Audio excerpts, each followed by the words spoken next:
One of my favorite things that Eric Schmidt used to do, who was the CEO of Google, when we were in team meetings, he'd do 3 different things. One of them was he really believed in founders and their gut. And so we'd ask Larry and Sergey, our founders, like, what did they think?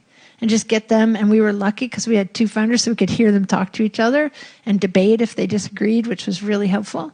And so he'd hear from them. And then he would always, usually in an engineering product-driven company, the product managers are usually presenting and the engineers are there for questions. He would ask the engineers what they thought. And then he would ask anyone who had been quite quiet in the room.